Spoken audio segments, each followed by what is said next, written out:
I was given exactly 48 hours to leave my own home. Not a week, not a month, not even enough time to process what was happening. Just 2 days. My name is Ava Mitchell, and until that moment, I believed something very simple. No matter how complicated life gets, your parents don't turn their back on you. I was wrong. It happened on a quiet evening. Nothing dramatic, no warning, no build-up. Just a conversation that turned into a decision. Ava, you need to start packing, my father said.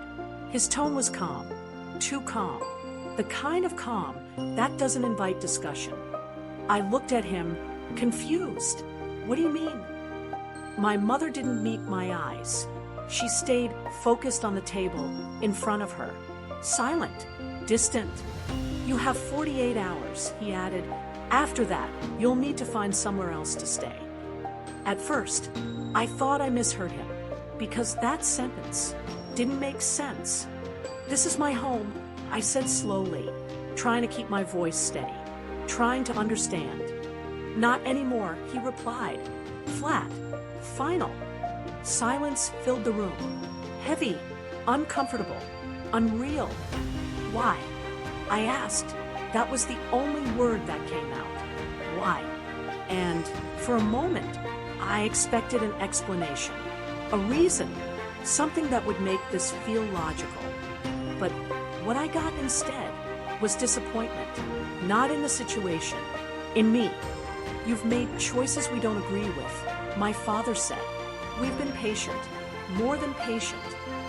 Patient? The word hit differently, because it meant this wasn't sudden. This wasn't emotional. This was planned. What choices? I asked, even though I already knew what he meant.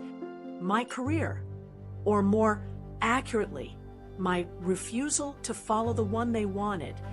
I had turned down a secure corporate job months ago, a job they had practically chosen for me.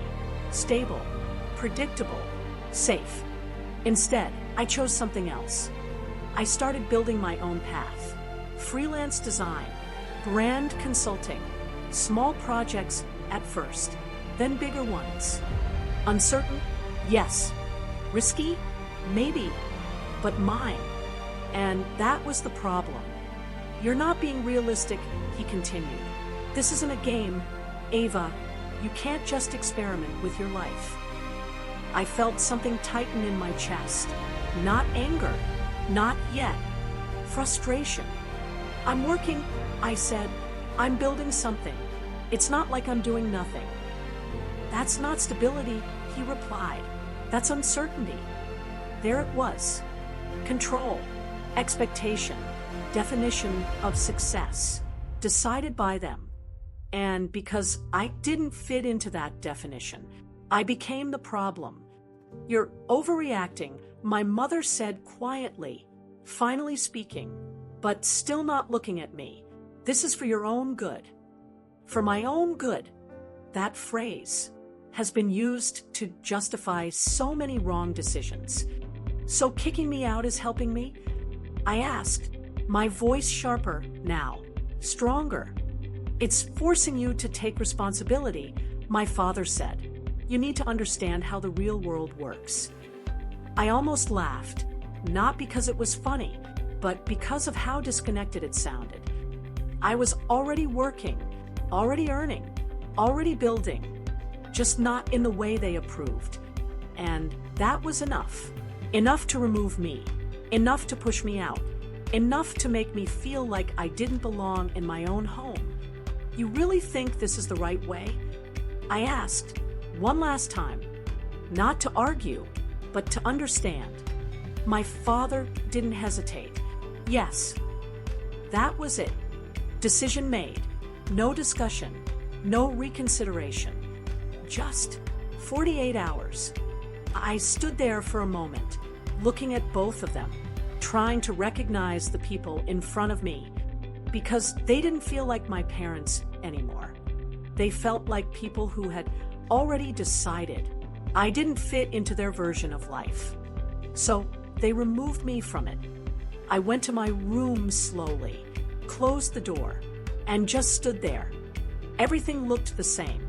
My desk, my laptop, my sketches, my plans.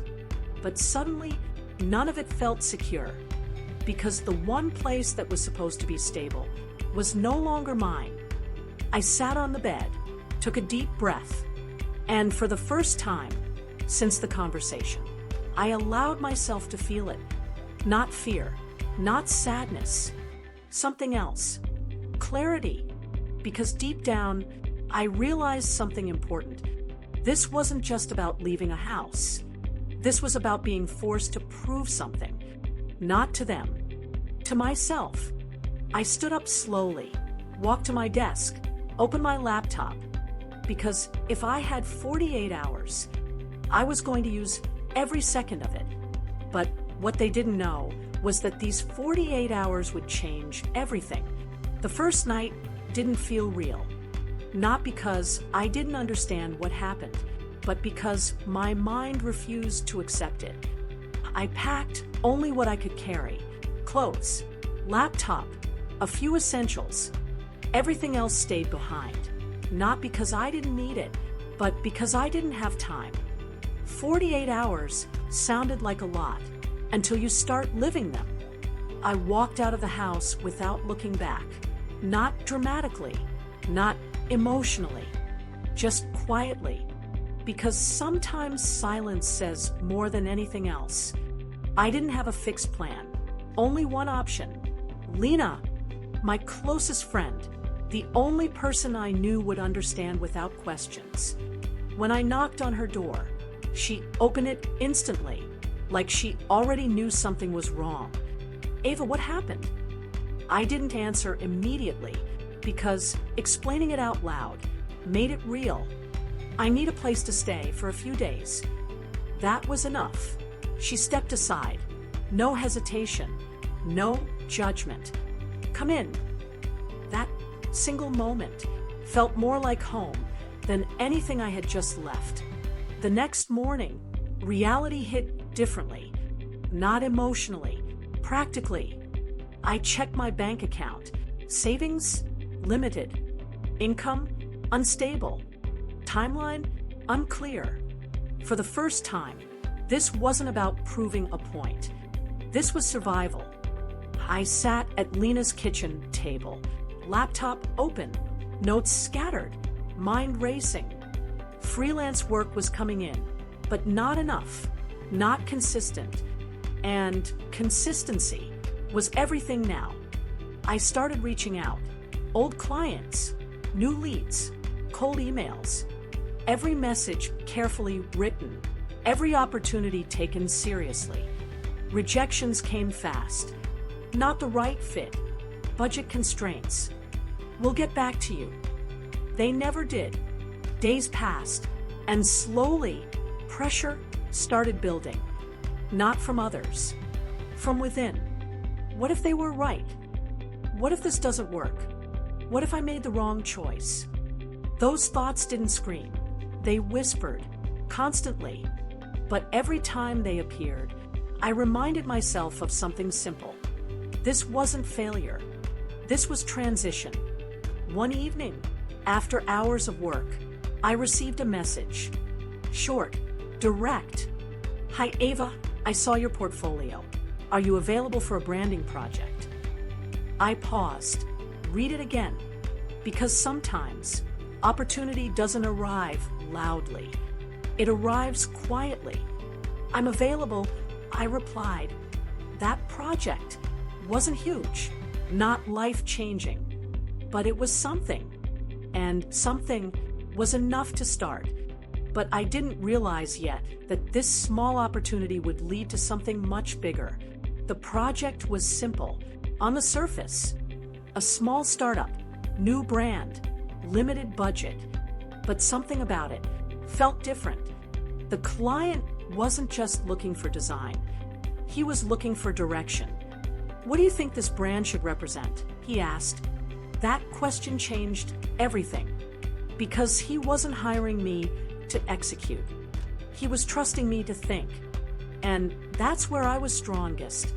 I didn't just deliver designs. I delivered strategy, positioning, clarity. Weeks later, his business started growing fast. And with that growth came something I didn't expect. Referrals. One client turned into two into four. And suddenly, I wasn't chasing work anymore. Work was finding me. My confidence didn't explode. It stabilized.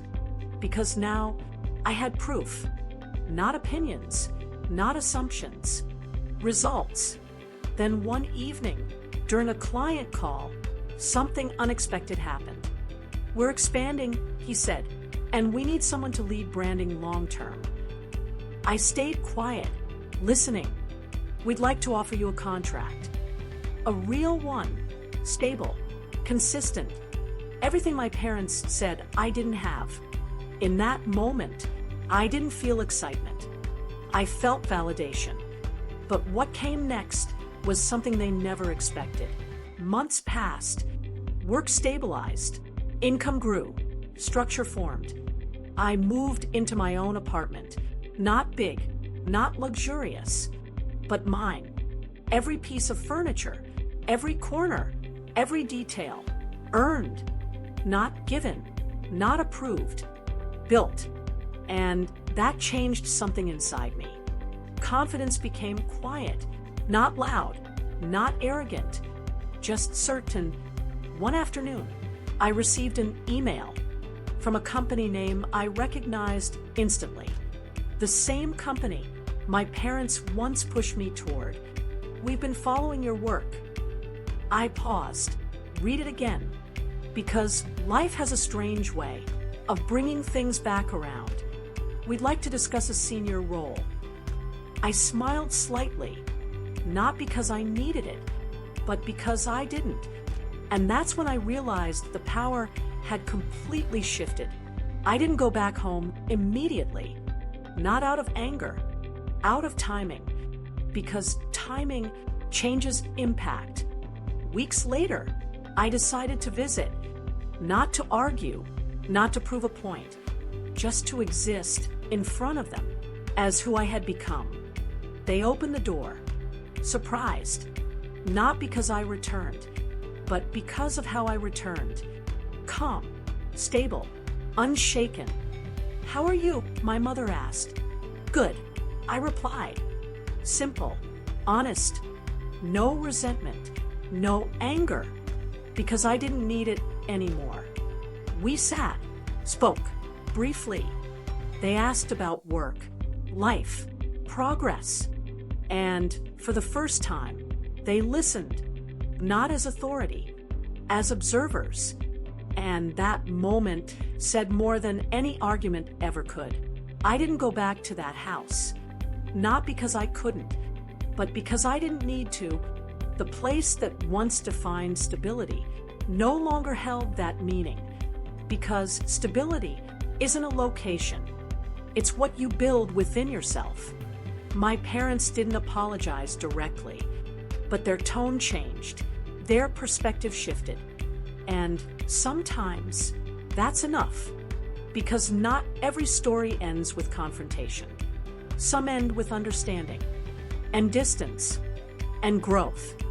Looking back now, those 48 hours felt like loss, but they weren't. They were direction, because being pushed out forced me to step forward. And that step changed everything. If this story resonated with you, remember this. Sometimes the people who doubt you aren't trying to destroy you. They're unknowingly pushing you toward your own path. Success doesn't always begin with support. Sometimes it begins with rejection. What would you have done in those 48 hours? If this story inspired you, show your support. Follow for more powerful, real-life inspired stories. And thank you for being here.